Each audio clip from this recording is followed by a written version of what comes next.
Hey guys, it's Lauren from the Express Lane, and today we are talking about all things internships.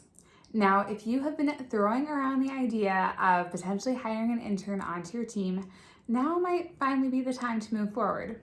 It turns out that with the workforce in the state that it's in right now, more and more companies are making the decision to grow and train their own top talent as opposed to trying to spend the time to search for a candidate that already has the skills and experience that they need.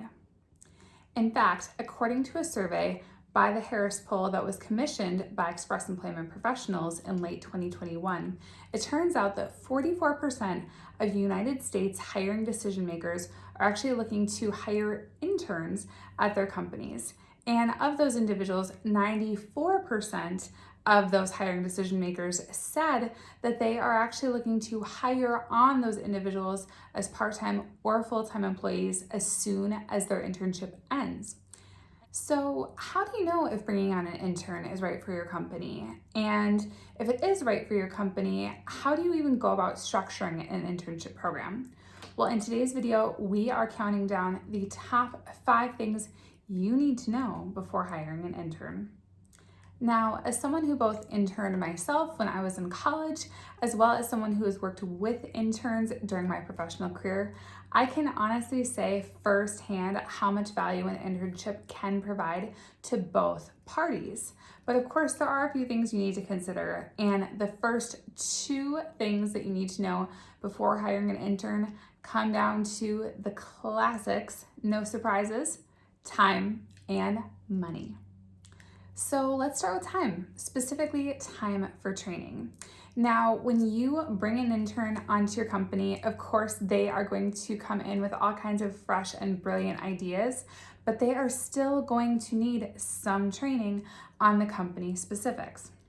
For this reason, it's important to have one designated employee at your company that is going to be the go-to person for this intern. This will be the individual that they report to every day, and that will do the majority of training with them.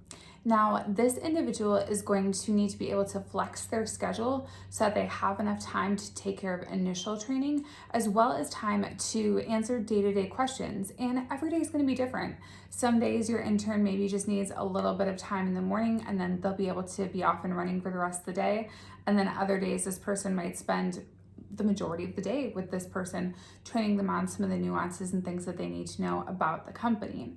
In my experience working professionally with other interns, I have definitely found that this can be one of the things that companies tend to overlook is just how much time it takes for all of that training with the intern. But you'll have to remember too, if you are planning to hire on this intern, eventually your core team, all of this training is going to be 100% worth it.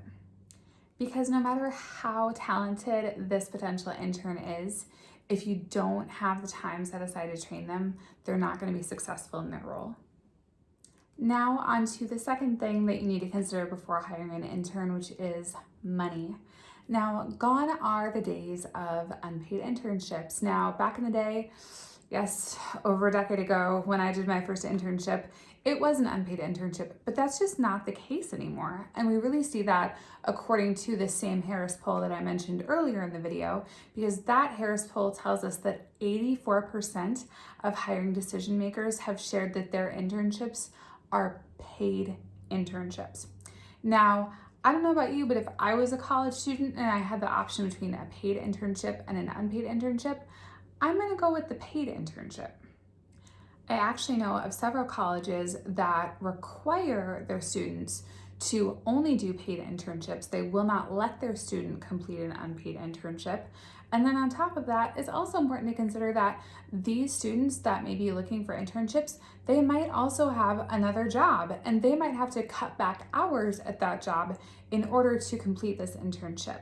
So when it comes to not paying them and going for an unpaid internship, it honestly might just be an option that they can't afford at this time, especially with how much student loan debt they're also probably racking up. So if you're now sitting here wondering, well, how do I figure out how much to pay my intern?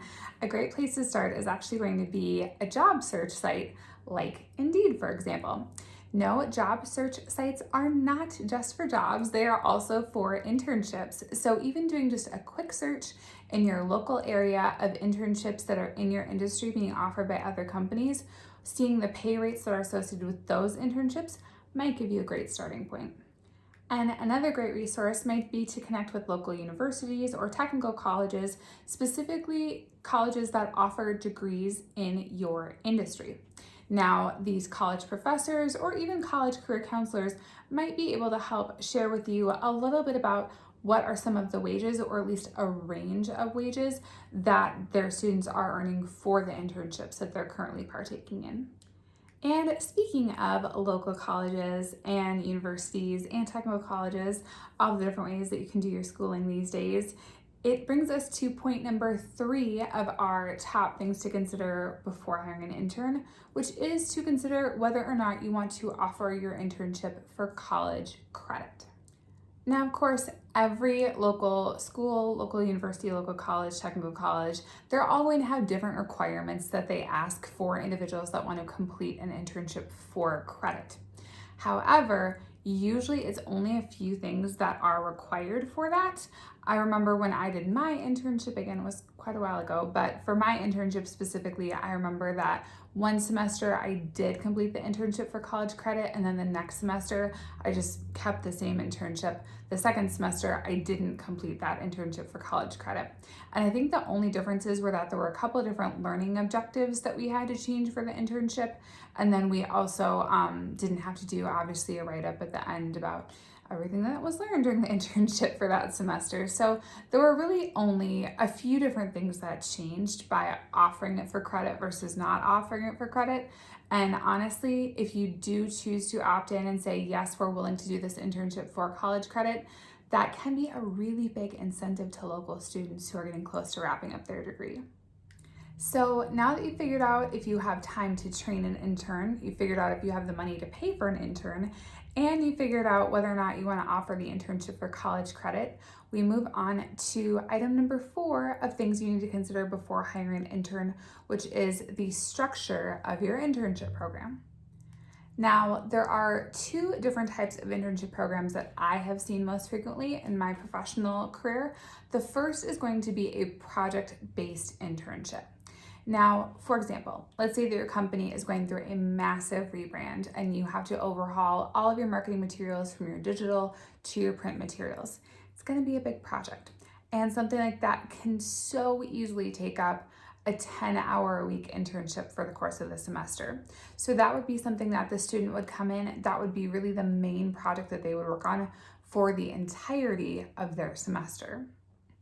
Now, the second option, which is the option that I completed for my internship and how I've typically done internships with individuals in my professional career, are going to be task-based internships. Now, these task-based internships, what that means is that there's usually about 5 to 10 different tasks that the intern is going to learn during the course of their internship. And the idea is that by the end of their internship, they'll have mastered these core tasks, or at the very least have a good understanding and a good skill set surrounding these type of tasks. And there are a couple of different ways that you can figure out what tasks to include.